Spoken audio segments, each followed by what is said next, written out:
한국출판 문화대상을 받은 책인데요. 아람출판사에서 나온 똑똑한 사회시. 추운 나라도 있고 더운 나라도 있어. 우리나라는요, 따뜻한 날씨부터 추운 날씨까지 고루 나타나 이런 곳을 온대기후지역이라고 해. 그렇지만 1년 내내 더운 날씨만 계속되거나 추운 날씨만 나타내는 곳도 있어. 더운 날씨만 나타내는 곳을 열대기후지역이라고 하고, 추운 날씨만 계속되는 곳을 한대기후지역이라고 해. 그런가 하면 1년 내내 비가 거의 오지 않는 곳도 있는데 이를 건조기후지역이라고 불러. 기후에 따라 자연의 모습도 다르고 사는 동식물도 다르고 사람들의 생활 모습도 달라. 과연 어떻게 다른지 한번 살펴보기로 해요. 동그란 공처럼 생긴 지구를 펼쳐놓으면 세계를 한눈에 볼 수 있지요. 그런데 나라마다 날씨가 달라요. 추운 지역의 사람들은 두꺼운 털옷을 입고 살며 더운 지방의 사람들은 반팔옷을 입고 살지요. 이렇게 지역마다 날씨가 다른 이유는요, 우리가 사는 지구가 둥글기 때문이에요. 그래서 지역마다 햇빛을 받는 약이 달라져요. 햇빛을 많이 받는 곳은 따뜻하고 조금 받는 곳은 추워요. 지구에는 크게 열대, 건조, 온대, 냉대, 한대, 그리고 고산기후가 나타나요. 북극으로 가볼까요? 우와, 세상이 온통 하얘요. 눈과 얼음으로 덮인 곳이 바로 한대기후 지역이에요. 지구의 양쪽 끝인 북극 지역과 남극 지역이 한대기후에 속하죠. 북극 지역은 눈 덮인 땅과 얼음, 바다로 이루어져 있고요. 남극 지역은 얼음 땅과 바다로 이루어져 있어요. 그런데 지구의 온도가 올라가면요, 북극과 남극 지역의 얼음 덩어리인 빙하가 녹게 돼요. 빙하가 녹으면요, 바닷물의 높이가 높아져서 우리가 살 수 있는 땅이 줄어든답니다. 저길 봐요. 어미곰과 아비곰이 놀러 나왔네요. 흰털이 폭슬폭슬한 아기곰이 무척 귀여워요. 북극 지역에는요, 북극곰과 물개처럼 추위를 잘 견디는 동물들이 살아요.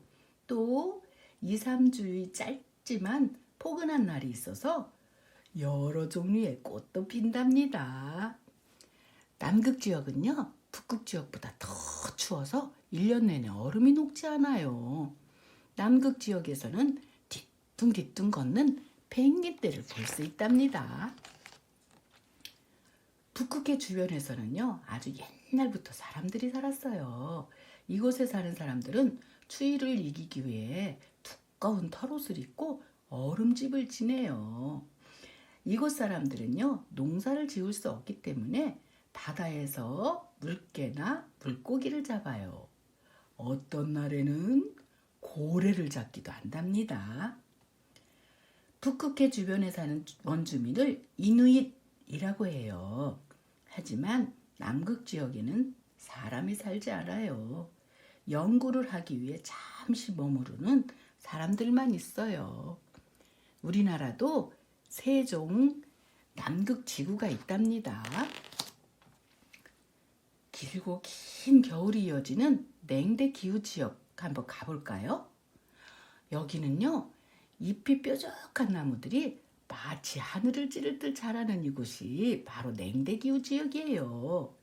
러시아와 북부 유럽 등에 나타나는 기후이지요. 냉대 기후 지역은요, 한대 기후 지역보다 여름이 길고 날씨도 따뜻해요. 하지만 한대 기후 지역을 뺀 다른 지역보다는 겨울이 무척 긴답니다. 냉대 기후 지역에서 자라는 잎이 뾰족한 나무들이 많죠. 이런 나무를 침엽수라고 해요. 냉대 기후 지역의 흙은 회백색이에요.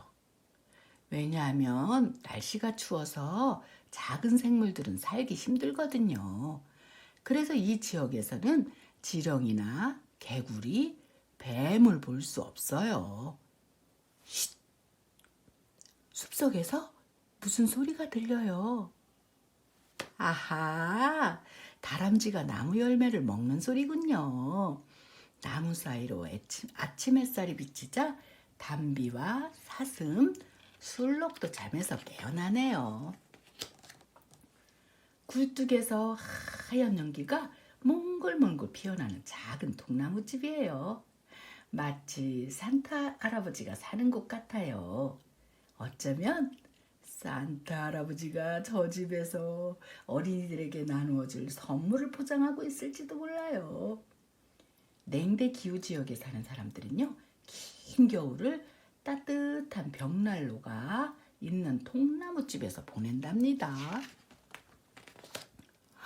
우와, 가도 가도 끝이 없는 모래사방이네요. 사막은 1년 내내 비가 내리지 않을 때가 많아요. 한낮에는 모든 걸 태울 것처럼 태양이 이글거리고 밤이 되면 기온이 뚝 떨어지죠. 드넓은 사막이 펼쳐지는 이런 곳을 건조 기후 지역이라고도 해요. 아프리카 북부와 오스트레일리아의 사막 지역 등이 건조 기후에 속해요. 그런데 환경 오염으로 지구의 온도가 높아지면요, 사막이 점점 더 늘어난대요. 하지만 이런 사막에도 생명이 숨쉰답니다. 저기 짐을 가득 싣고 사막 한가운데를 가로지르는 낙타떼를 보세요. 낙타는요, 사막에 사는 대표적인 동물이에요. 사막에는 낙타처럼 물을 자주 먹지 않은 동물들이 살아요. 페냉여우나 방울배처럼 뜨거운 한낮에는 쉬고 저녁이 되면 활동하는 동물들이 많아요.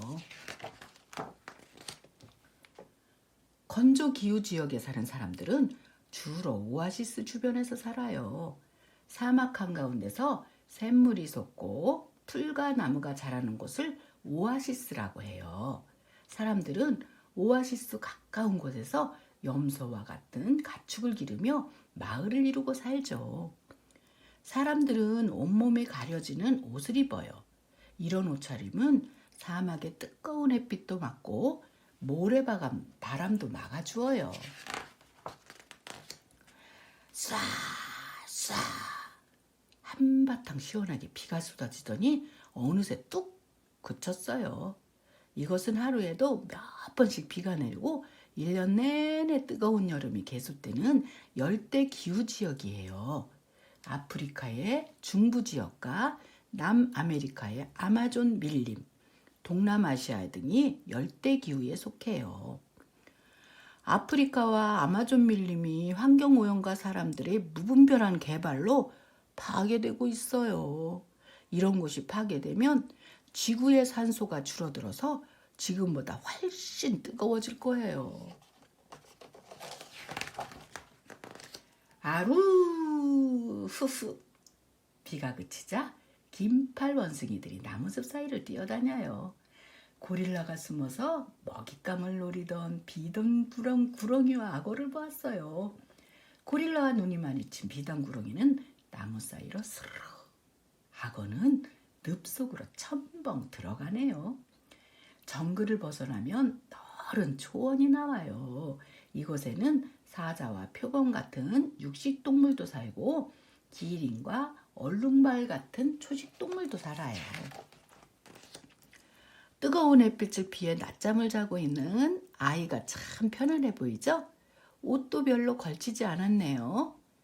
열대기후 지역에서 사는 사람들은 좀 더 시원하게 보내기 위해서 나뭇가지와 나뭇잎으로 엮어 만든 집에서 살아요.